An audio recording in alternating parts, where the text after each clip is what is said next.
Hello students, आज हम story writing सीखेंगे। ये आपका 10 नंबर की स्टोरी राइटिंग आती है, या कभी कभी 2 स्टोरी राइटिंग भी आ जाती है बी सेक्शन के अंदर, जिसमें राइटिंग पार्ट आपको करना होता है इंग्लिश के पेपर में। ठीक है, तो ये इसको सीखना बहुत ज़्यादा ज़रूरी है। जो हमारी स्टोरी राइटिंग होती है ये बेसिकली पास्ट में लिखी जाती है कि ये पास्ट में ऐसा ऐसा हुआ था, तो उसको लयबद्ध तरीके से सेंटेंसेस को लगाना होता है और इसमें पास्ट टेंस का ही यूज़ होता है। Dear students, we have learned how to describe people and how to describe places. अभी तक की वर्कशीट्स में हमने लोगों को डिस्क्राइब करना और प्लेसेस को डिस्क्राइब करना सीखा। Now we will explore how to write stories. अब हम सीखेंगे कि हमें स्टोरीज कैसे लिखनी है। Let us look at the elements in the story. तो एक स्टोरी के अंदर क्या क्या एलिमेंट्स होते हैं? सबसे पहले होता है एवरी स्टोरी में ये कि एक कैरेक्टर होते हैं, कि एक स्टोरी में कुछ कैरेक्टर्स होंगे, हीरो होगा, हीरोइन होगी। ठीक है, ऐसे ही सेटिंग्स होती है, सेंटेंसेस की सेटिंग की जाती है। स्टोरी में कौन सी प्लेस जो है, लोकेशन, इन सब के बारे में बताया जाता है, कहाँ की कौन सी जगह है वगैरह। की एलिमेंट्स होते हैं, इंपॉर्टेंट इवेंट्स होते हैं, कुछ एक्शंस होते हैं, और प्रॉब्लम्स होती हैं कुछ, कि मेन स्ट्रगल, कॉन्फ्लिक्ट होता है, और फिर उसके बाद जो कैरेक्टर फेस करता है, मतलब जो उसमें जो हीरो है या जो भी कैरेक्टर है उस स्टोरी में, वो कौन सी प्रॉब्लम फेस करता है, फिर उसके बाद उस पूरी स्टोरी का सॉल्यूशन क्या होता है उस प्रॉब्लम का। बस यही हमारी स्टोरी राइटिंग होती है। अब इसके फॉर्मेट देख लेते हैं किस तरीके से लिखे जाती हैं। Story writing requires a lot of creativity and imagination. Story writing में बहुत सी क्रिएटिविटी और प्लस इमेजिनेशन भी ज़रूरी होती है।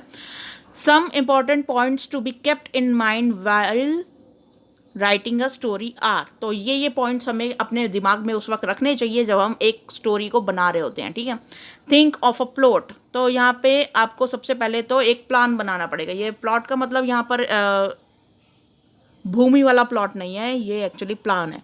तो सबसे पहले हमें प्लानिंग करनी पड़ेगी कि हमें स्टोरी को किस तरीके से आगे ले जाना है। डिसाइड अबाउट द कैरेक्टर, और कैरेक्टर्स हमें डिसाइड करने होंगे किसी भी स्टोरी में। गिव अ सूटेबल टाइटल, उस स्टोरी को टाइटल भी देना पड़ेगा कि हम कौन से टॉपिक पे बना रहे हैं। फिर use simple easy to understand language. एक छोटा सा एसे बनाना पड़ेगा, मतलब पैराग्राफ के रूप में उसको बनाना होगा।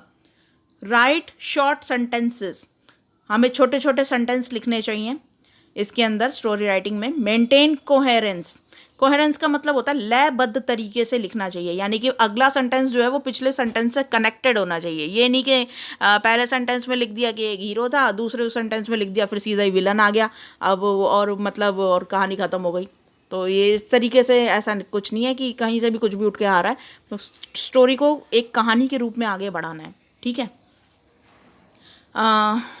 That your sentences should be logically connected. ठीक है, और try to bring out a moral और मैसेज इन द एंड, और आपको लास्ट में उसके अपनी स्टोरी का मोरल और मैसेज भी बताना है कि आपकी ये स्टोरी जो है वो आप दूसरों को क्या शिक्षा देती है।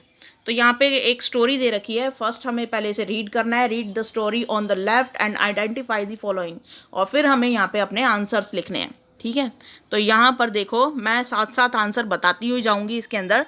सबसे पहले हमें ढूंढना है कैरेक्टर। तो देखो यहाँ पे, in ancient times a king had a boulder place on a roadway.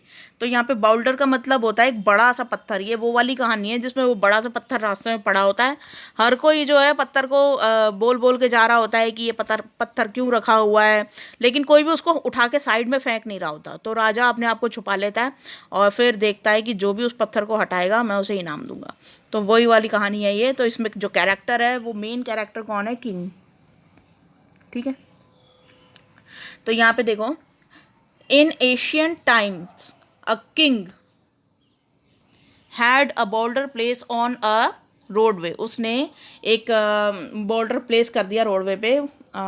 He then hide himself and watched to see if anyone would move and boulder out of the way. तो वो ये अब देखने के लिए एक अपने आप को पीछे किसी शिला के पीछे या किसी बड़ी सी चीज़ के पीछे अपने आप को छुपा लेता है, कि ये देखने के लिए कि कौन इस बड़े से पत्थर को यहाँ से हटाएगा। सम ऑफ किंग्स वेल्थिएस्ट मर्चेंट्स, यहाँ पे ये सेकंड कैरेक्टर है, वेल्थिएस्ट मर्चेंट। अब और कोर्टियर्स आते हैं। तो दरबारी लोग आते हैं जो राजा के दरबार में काम करते थे, और सिंपली वॉक्ड अराउंड इट, तो ये कैरेक्टर्स में लिख लेना किंग के बाद, ठीक है।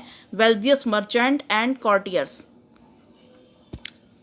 इसके अंदर कैरेक्टर्स में लिख लेना क्योंकि ये सेकंड कैरेक्टर आ गया यहाँ पे, ठीक है। और by and simply walked around it, वो वेल्थियस्ट मैन आते हैं, उसको देखते हैं और वहाँ से चले जाते हैं, ठीक है, मतलब अपने काम पे आगे चले जाते हैं।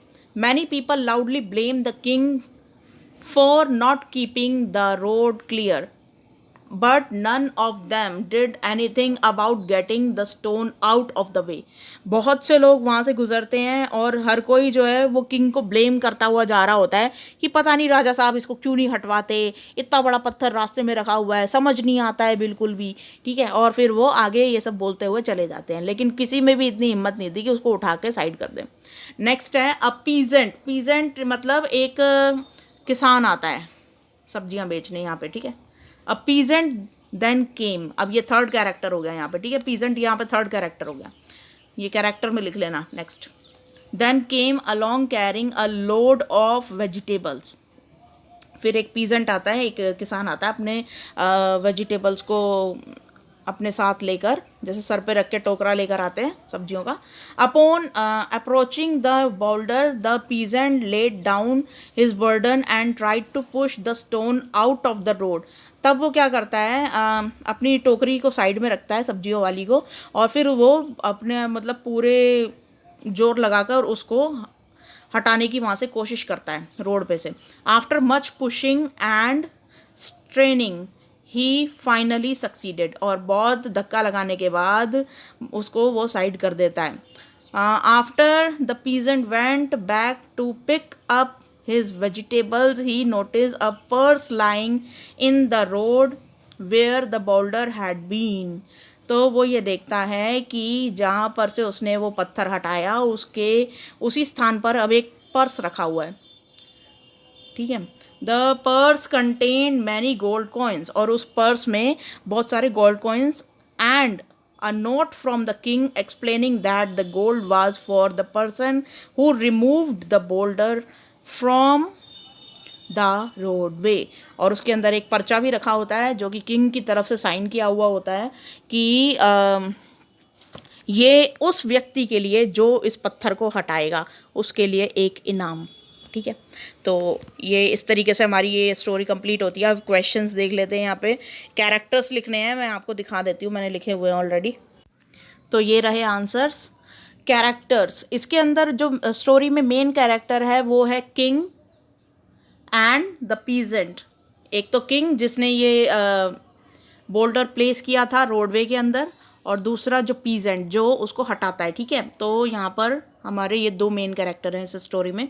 सेटिंग का ऊपर मतलब देखो यहाँ पे क्या दे रखा है, ये बता रखा है ना, सेटिंग का मतलब है द टाइम। देखो ये थोड़ा सा धुंधला हो रखा है, एक्चुअली वर्कशीट के अंदर ही ये धुंधला आया हुआ है।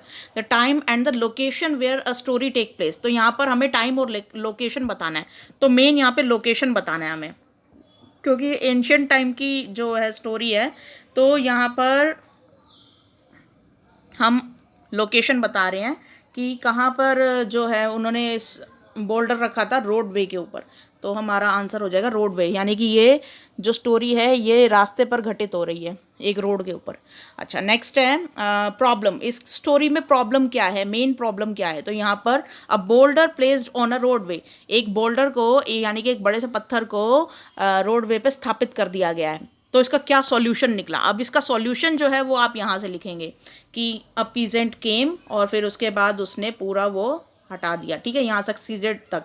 ये आपको सारा का सारा जो है वो यहाँ पर सॉल्यूशन के अंदर लिखना है, ठीक है, कि इस तरीके से एक पीजेंट आया, उसने फिर अपनी टोकरी साइड रखी और फिर वहाँ से वो पत्थर हटाया और वो फाइनली सक्सीड हो गया, यानी कि वो उसको सफलता प्राप्त हुई वो उस पत्थर को हटाने में, ठीक है। अब सॉल्यूशन तो आपने लिख लिया, लेकिन अब इसका की इवेंट क्या था, तो देखो यहाँ पे की इवेंट जो था ना वो ये था। तो की इवेंट में आप ये पूरा का पूरा लिखोगे कि उसके बाद उसको एक पर्स मिलता है जिसमें राजा ने ये चीज़ लिखी हुई थी कि ये उस इंसान के लिए है जिसने इसको हटाया है, तो और उसको गोल्ड कॉइन्स प्राप्त होते हैं, तो एक तरीके से वो सरप्राइज हो जाता है। तो ये पूरा का पूरा आपको की इवेंट में लिखना है, ये पूरा पैराग्राफ, ठीक है, ये 3 लाइन है। तो आज की वर्कशीट में बस इतना ही था। आई होप आपको जो फॉर्मेट है वो पता लगा होगा कि किस तरीके से स्टोरी राइटिंग करते हैं। Thank you.